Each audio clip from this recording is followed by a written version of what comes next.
I think, there are a lot of reasons to distrust big tech, but one of the reasons is their recklessness in the handling of issues around children and Mhm. children's safety.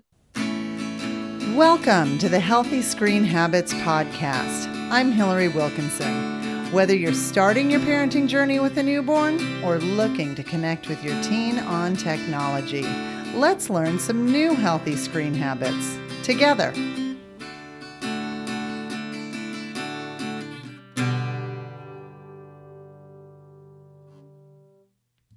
I truly believe in the power of books, book sharing, and read alouds, and somehow using a platform like a book to introduce a topic of concern or something you want to introduce into discussion. It allows for sort of this like on ramp to conversation. And there's a series of books from DK Publishers called A Kid's Book About that utilizes this sort of on ramp for discussion method for deep social, psychological, and sensitive issues really beautifully. My guest today is an author of a book in this series and swims deeply in the studies of sensitivity, biases, social change, all of these things. Holding a PhD from Harvard in human development and as a civic science postdoctoral fellow at Cornell, their research focuses on the intersections of algorithmic bias and identity development across racial and gender spectra. As co founder of the A14 Abolition, she is dedicated to building collective power with and around AI through open source tools and AI literacy programs in marginalized communities, which honestly, I think we can all up our AI literacy. She's written a book that I think should be required reading for kids, and which is different than most books about this topic, which are currently only written for adults, which is why I really wanted to amplify it. It's called A Kid's Book About AI Bias. And as we charge forward into this age of AI and the next chapter of digital technology at breakneck speed, we would be wise to start conversations with our children, family, and communities about what we're seeing. I'm so honored to welcome to Healthy Screen Habits Dr. Avriel Epps. Oh, thank you so much, Hillary. I'm so happy to be here. Avriel, I think if I were choosing anyone who defined the statement, we're more than the sum of our parts, you would be like in my top five. Okay. You've been entrenched in the academic arena of social justice, human Hmm. development, technology. In earlier life, you had a foot firmly set in the entertainment industry Yeah, that's right. with music recording and even voiceover acting. So, how did all of these things merge and Mm, create where you're at today? that's an excellent question. So yeah, like you said, I grew up in the entertainment industry. It's like, I think I want to say I was in the Screen Actors Guild when I was two. And, Nickelodeon shows, Disney shows. And there's, something about being in media and being a media worker so young, really, it shapes your psychology in a lot of not so great and interesting ways. I was keenly aware of how I was being judged based on how I look, and how I performed on a daily basis. And this was before social media. Now, of course, young people know exactly what that feels like from a very young age if they're unlucky enough to, experience the judgment of the internet at a young age. But it was a pretty unique experience for me as like a millennial in the 90s. So yeah, I think that also coupled with the fact that by the time I got to college, I was also starting to get more of a formalized education of how media shapes the way we see ourselves and our place in the world, even as consumers of media, not just performers or workers in that industry. And at the same time, I was on MySpace and, starting to like dabble in producing content for people on the internet. And that gave me like an alternative space to explore my identity. And so, as a college student, when I first started doing research, I was really interested in like, what's the difference between what traditional media is doing and then these like new opportunities that digital media is allowing. And, you know, fast forward 7 years after that, and machine learning is kind of a new emerging thing that folks are having conversations around identity and bias. And I thought, oh, okay, that's interesting. So it's not just about the content, it's also about the underlying technological structures and how those shape people's experiences, their identities. And that's kind of been my fascination and my little special interest, I guess you could say, for the last almost decade. But people say that sometimes research is me search. Mm-hmm. Yep. And I certainly became interested in adolescent experiences because I had such like painful adolescent experiences navigating media and Mm. digital media. And I also kind of wrote a book that I wish my 5-year-old or 6-year-old self had. And I say this in the book too, like, I learned as an adult that it wasn't a problem with me, it was a problem with society, and like what a relief that was. But imagine, and I don't want kids who are reading the books now to have to be a grown up to understand that. And so, yeah, it's like a little bit of a love letter to my younger self and also to my own kiddo. Yeah, yeah. So how does being a mom kind of inform your view of where you want technology to go? That is a wonderful question. I think about the unknown a lot with my kiddo, as I think certainly a lot of people listening to this podcast think about, and not necessarily the unknown of the existing technology, although that's certainly a part of it. I know so many Mhm. people feel locked out of fully understanding how this technology works, which is a big reason why I wrote the book, but also the unknown of where it will go. And like, we know what large language models are like now in 2025, but what will they be like in 5 years, in 10 years when he's an adult? What is the future of work going to look like? What is the future of the climate going to look like because of artificial intelligence's like intensive usage of resources? Mhm. Um, so I think I'm not answering your question of how it informs my work, but I think it motivates my work for those reasons. Oh, I like that answer. I Yeah. because I feel the same, where I feel like there's so much that we don't know, and it's very easy to get caught in the downward swirl Mm, of where things may or may not be heading. But it's almost like every day we have to remind ourselves of messages of hope.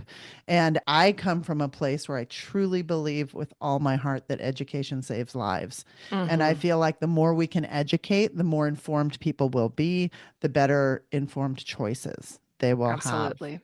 Yeah. So, speaking about being informed, I need to let's break down some terminology because Absolutely.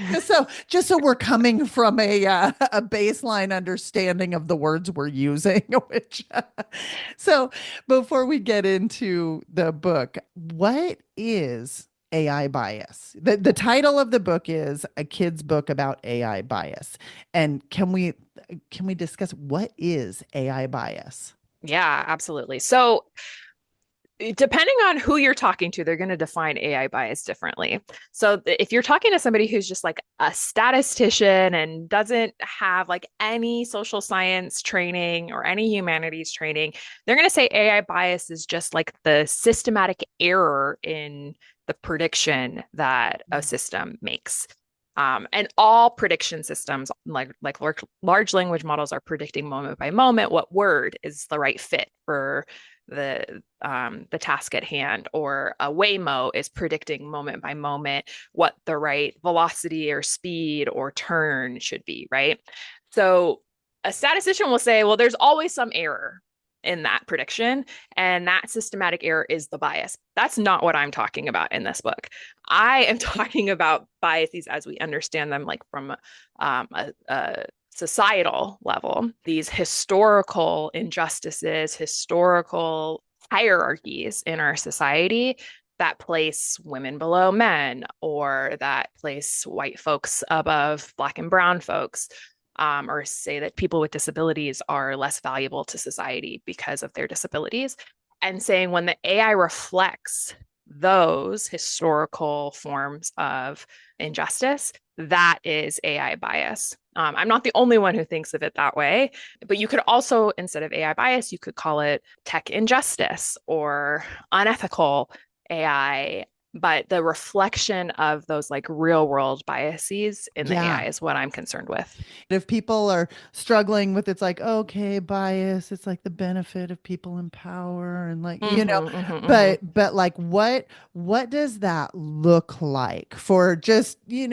average Joe Schmo who's logging on or maybe using a filter or facial recognition, anything along these lines? Can you kind of Yeah. flesh that out a little?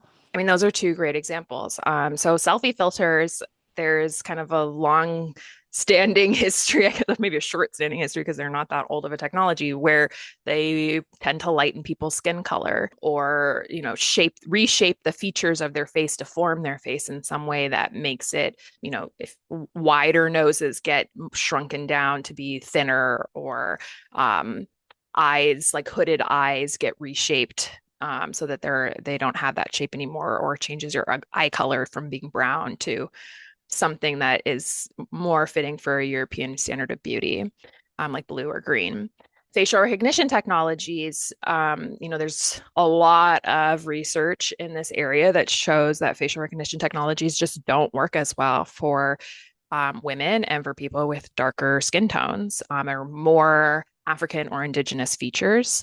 And that's kind of just like across their use, right? Their Mm-hmm. use in law enforcement, their use in kind of just like everyday surveillance, like Zoom's background feature, like that's using facial recognition to see where your face might be.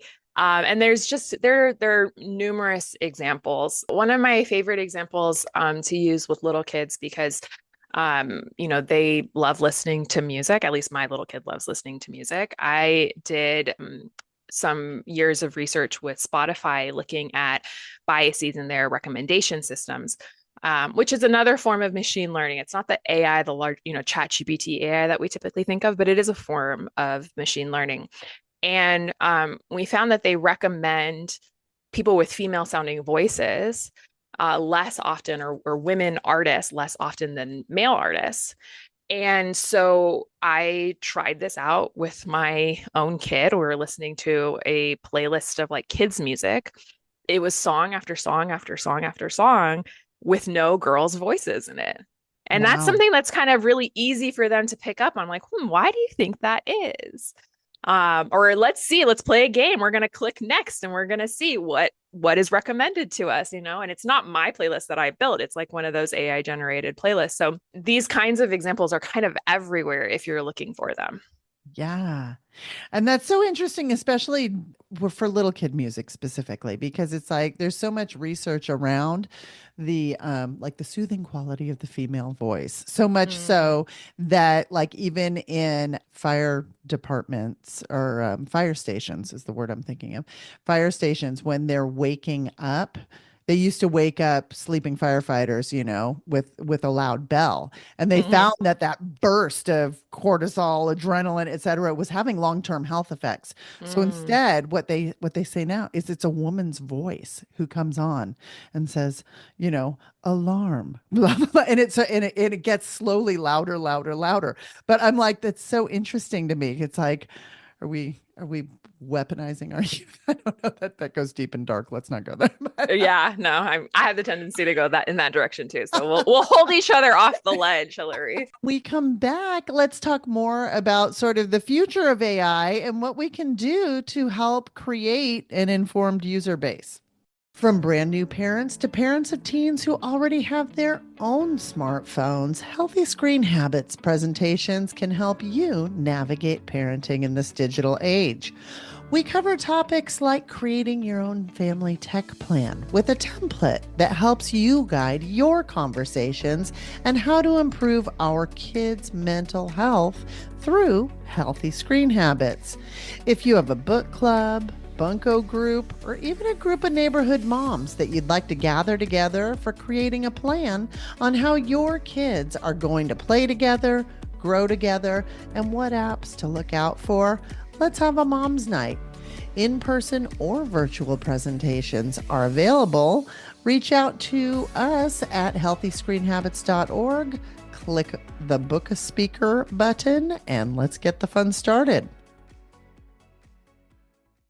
I'm speaking with Avriel Epps, the author of the book, A Kid's Book About AI Bias.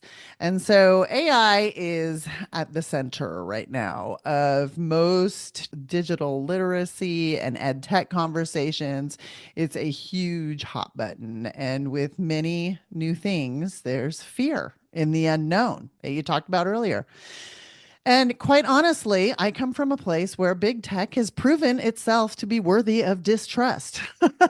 So, that being said, one of the reasons why I love your book is it really is this message of empowerment and hope.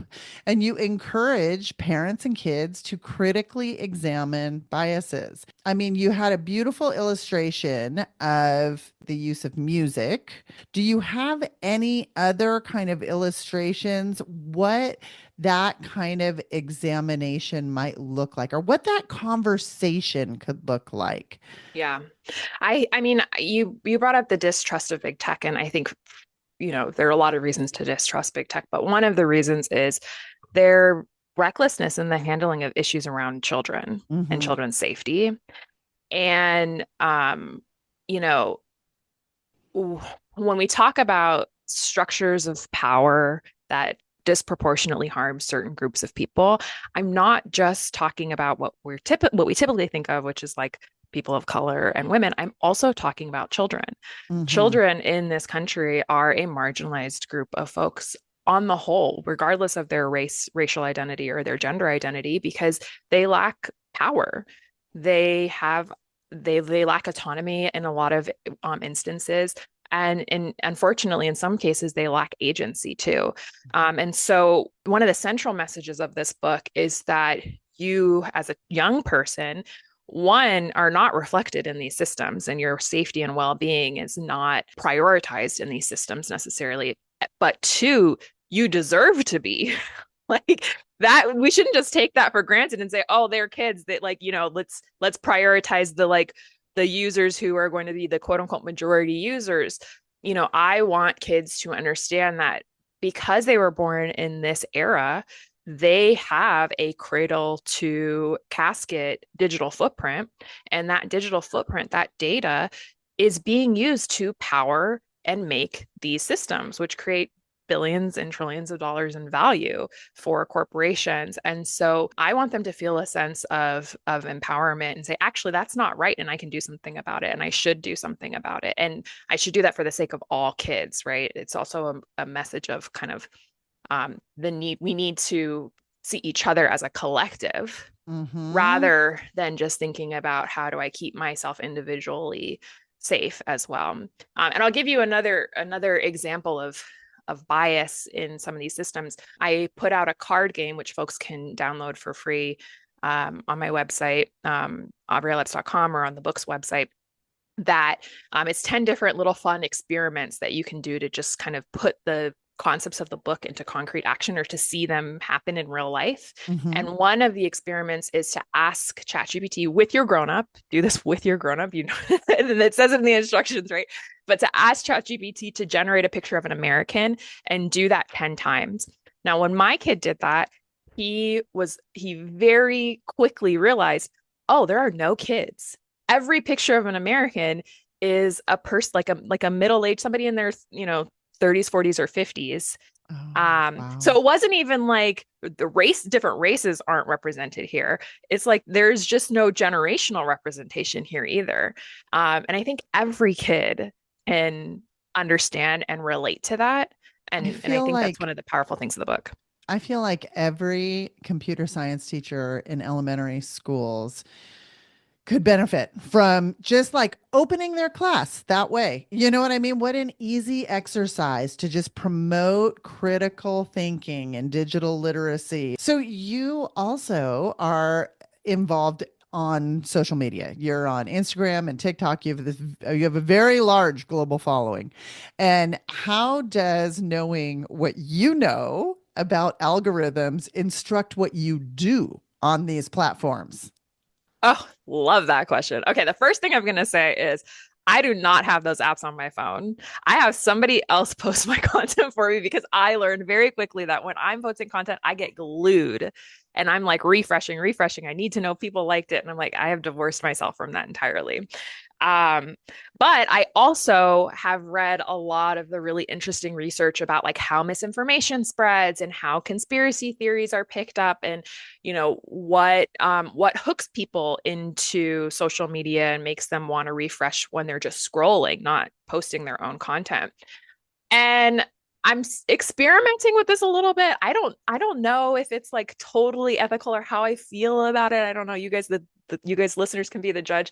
But I try to like take those understandings of how I know like the algorithms are being hacked by like bad people Uh-huh. or people who have like nefarious intentions and then be like, can I use that to like inject a little bit of like critical thinking and so I will often open up my hooks with like, did you know? Or like, there's like some salacious, scandalous thing that has happened. And then like that is, the kind of hook for getting folks to the deeper question beyond just the salacious headline, if you will, about what role do we want artificial intelligence to play in our society and how does it further issues of injustice. Mm-hmm.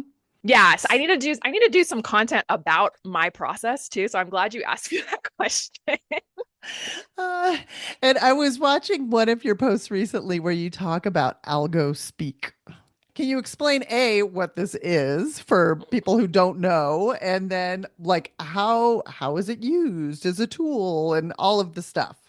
Yeah, I'm not familiar on the scientific research about this, so everything I'm going to say is like totally anecdotal. But algo speak is a thing that young people do to try to trick the algorithm to not throttle or like keep their content from being going viral or being pushed out. So there's theories that if you're promoting your link in your bio, for example, in your content, or if you say a controversial word that the TikTok algorithm will not push your video out on people's For You pages. So folks will try to disguise that language by saying things like Inklay and I obey or like schmink and schmayo and use all kinds of weird spellings of things in their captions to try to trick the algorithms. Mm. I am not entirely convinced that that is necessary or that the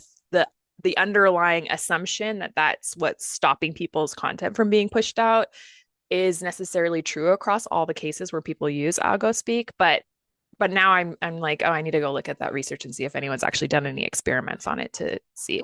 Well, and again, anecdotally, because Lord knows I'm not researching things other than, mom on the street sort of thing here.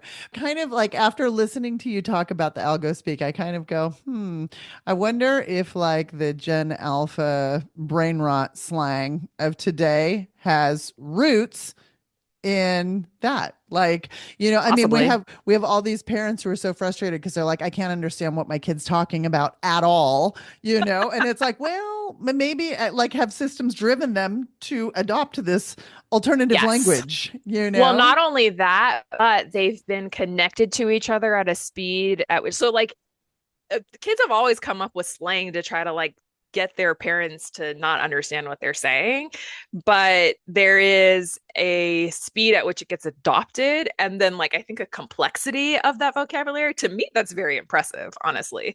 Yeah. I'm kind of impressed by it. I understand that it feels like brain rot, but when you think about it that way it's kind of cool. Yeah. Yeah. Okay. uh Yeah. yeah. So going back to the kids' book about AI bias, like I said, we are all about education and empowerment for healthy screen habits. And I love how your language really empowers the reader. On pages 58 and 59, you state we are all co creating the AI of the future. Everything we do every day generates data for AI systems, and we have the right to say something when these technologies aren't fair and are hurting people. I love that statement. Avriel, I deeply want to believe it. Can you convince me? Mm. Well, which part? Do you want to be convinced about the technical aspect of what I said or about having the rights? I believe wholeheartedly in the rights of humanity to say something when something is not right and to have the power. I don't know that I believe that the creators of technology are listening to the voices. And it Mm-hmm. puts me in a deep dark place. I'm looking, you said research is me search.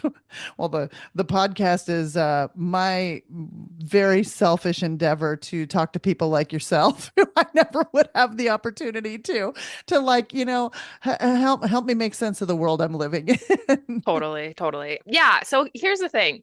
I think if enough of us understood that technological advancement would not progress and the value that these companies have would no longer exist if we actually said, no, we're going to stop producing data for you.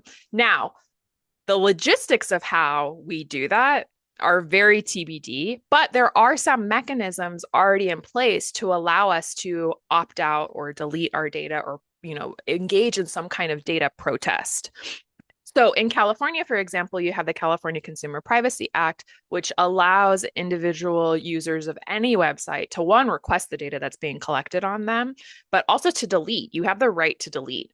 And I think it's very reasonable that we could organize some contingent of the digital population. And some studies have suggested you need maybe like 30% of a user base of a technology. So, like 30% of Netflix users deleting their data in protest or poisoning the data that does get uploaded or taking that data that Netflix, for example, and I'm not picking on Netflix. I love Netflix. I Right. don't think that they're like the worst of the worst, but um taking that data that Meta has collected about you and say, I'm actually going to take this file and I'm going to give it to a competitor until Mm. you do what I want you to do as the consumer, or the collective of consumers who are engaging in this type of protest. And that being a form of collective action, and engaging in, or a first step in kind of pressuring them to engage in some kind of collective bargaining or meeting some form of demand. So you're right. I think that we've watched over a decade now of failed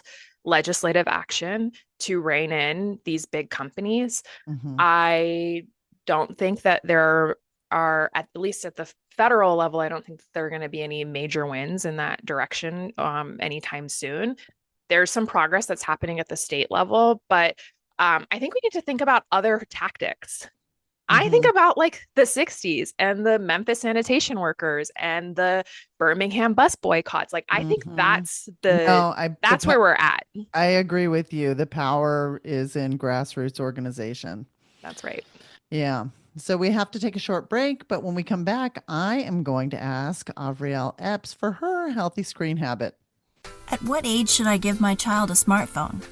How much screen time should I allow each day? What are the best filters to use on my family's devices? Sound familiar? These questions and more are answered at the Healthy Screen Habits website. We've curated the best articles, books, videos, and many other resources to help you figure out how you want to use technology in your life. Click on the Awareness section to learn about the issues and dangers surrounding screen use. Then click on the Tools page to download printables you can use with your family today, including the Healthy Screen Habits Family Technology Plan.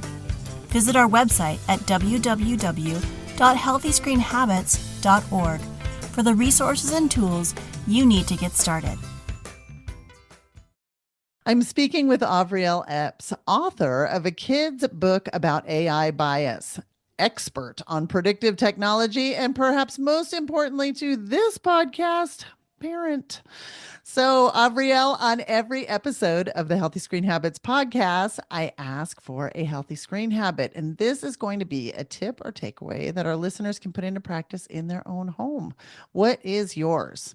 I would say mine is to resist this seductive myth that artificial intelligence is somehow magic or all knowing. And probably most troubling of the myths is that it's objective in some way. And to just remind our kids every time that they use it that that is not the case. Hmm. And I also like to remind them how much water it takes. So I much think water and energy. we live in Southern California, and I think water is always on our minds out here. And when you hear about I mean, they say it takes what, like a bottle and a half of water for every image generated on AI. And I think it's akin to the days of strip mining during the Mm, gold rush, to just like completely absorb ourselves in California culture here. yeah, So absolutely. so, as always, you can find a complete transcript of this show, a link to Avriel's website, a purchase link for the book that belongs on everyone's bookshelf, a kid's book about AI bias, and where to find her on Instagram and TikTok. You're going to find all of these by going to the show notes for this episode. You do that by going to healthyscreenhabits.org, click the podcast button, and find this episode. Avriel, thank you so much for being here Thank you. today and for casting this light upon an area that I think right now is really kind of in the shadows for a lot of us. Yeah, thank you so much for having me. It was a lot of fun. For more information, you can find us on Instagram and Facebook at Healthy Screen Habits. Make sure to visit our website, healthyscreenhabits.org, where you can subscribe to the show on Apple Podcasts or via RSS, so you'll never miss an episode. It's free, it's fun, and you get a healthy new screen habit each week. While you're at it, if you found value in this show, we'd appreciate you giving us a quick rating. It really does help other people find us and spread the word of healthy screen habits. Or if you'd simply like to tell a friend, we'd love that too. I so appreciate you spending your time with me this week, and I look forward to learning more healthy habits together.